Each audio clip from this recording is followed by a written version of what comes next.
ইসলামী foundation সহ সরকারের যেই মৌলিক যে জায়গাগুলো আছে সেই জায়গাগুলোতে সুফিবাদী জনতার অংশগ্রহণটা একেবারেই নেই। এই না থাকার পিছনে যেটা হয়ে উঠলো যে আমরা যেই জিনিসটিকে প্রত্যাশা করেছিলাম যে বাংলাদেশ প্রশ্নে আমরা অভিন্ন থাকব, সেই অভিন্নতার জায়গাটিতে ছেদ পড়েছে।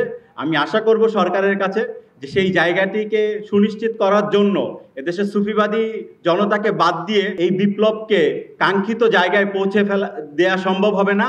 আজ পর্যন্ত এখনো পর্যন্ত ফ্যাসিস্টরা তাদের যতগুলো শাখা প্রশাখা আছে কিংবা তাদের যারা অনুগামী আছে তাদেরকে নিয়ে এখনো বাংলাদেশের বিরুদ্ধে ষড়যন্ত্র করছে। এই সময় বাংলাদেশের প্রশ্নে আমাদের সকলকে অভিন্নতা তৈরি করতে হবে। পাশাপাশি এখানে মাশায়েখ হযরতরা আছেন, বিভিন্ন দরবারের পীর মাশায়েখরা আছেন। আমি বলবো যে আমরা যারা এখনো চিন্তা করি যে রাষ্ট্রীয় কিংবা রাজনীতির থেকে সুফিজম আলাদা, এই জায়গাটা কোনোভাবে ভাবার সুযোগ নেই। এখানে আমার বয়োজ্যেষ্ঠ সিনিয়র আলেম ওলামারা আছেন। আমরা যদি চিন্তা করি যে মাওলা আলী শেরে খোদা এবং কি সিদ্দিক আকবর, আমাদের যাদের সাজারা শরীফ দিয়ে ফুরফুরা শরীফের সাজারা দিয়ে যদি আমরা উপর দিকে যাই সেখানে আমরা সিদ্দিক আকবরকে পাই। একইভাবে যদি অন্যান্য দরবারের মাশায়েখ হযরতদের সাজারা দিয়ে উপর দিকে যাই সেখানে মাওলা আলী শেরে খোদাকে পাই।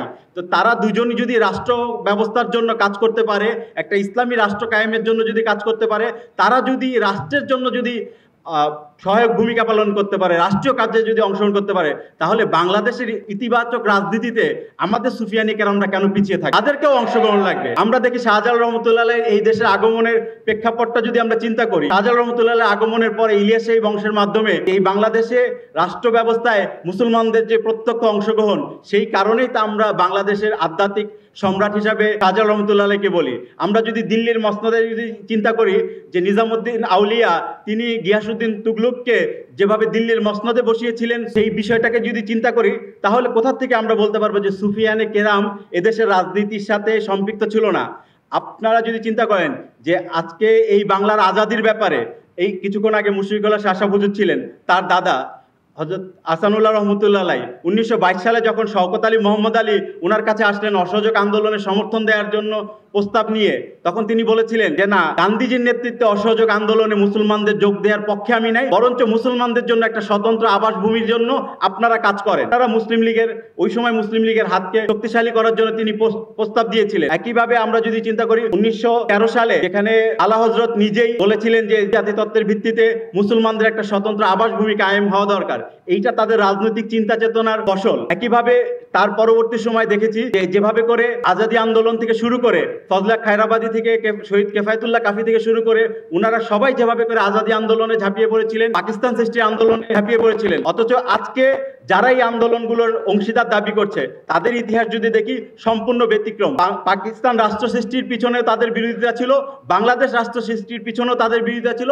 কিন্তু আজকে হয়তো একটা মঞ্চে আমরা এক জায়গায় ছিলাম, আন্দোলনের সময় অনেকেই বলেছিলেন অমুক তমুকের বিষয়গুলো নিয়ে আমাদেরকে বলেছিল, তখন আমি আমার জায়গা থেকে বলেছিলাম যে ভাই কে কোন জায়গার আমি জানি না, আমরা সবাই এক দরবারের মুরিদ। তখন বললো যে ওরা তো অমুক অমুক রাজনীতির সাথে সম্পৃক্ত। আমি বললাম সেটা থাকুক, কিন্তু আমরা এক দরবারের মুরিদ। অনেকে জিজ্ঞেস করছে দরবার সেটা কোনটা? আমরা বলেছিলাম আজাদি আমাদের দরবার। কেন? আমরা তো সবারই চাই, আমরা সবাই চেয়েছিলাম যে ফ্যাসিস্টদের হাত থেকে এদেশের মানুষকে মুক্ত করার জন্য, আজাদ করার জন্য। সেজন্য বলেছিলাম আমরা সবাই এক দরবারের মুরিদ, সেই দরবারটার নাম হলো আজাদি দরবার। তো আজকে আমরা চাই সেই অবস্থায় ফিরে আসুক। পাশাপাশি এদেশের সুফিয়ানি কেরামরা এদেশের রাজনৈতিক পটভূমি পরিবর্তনের পরবর্তী এই সময়টাতে আগামীতে ইতিবাচক রাজনীতির ক্ষেত্রে বলিষ্ঠ ভূমিকা রাখবে।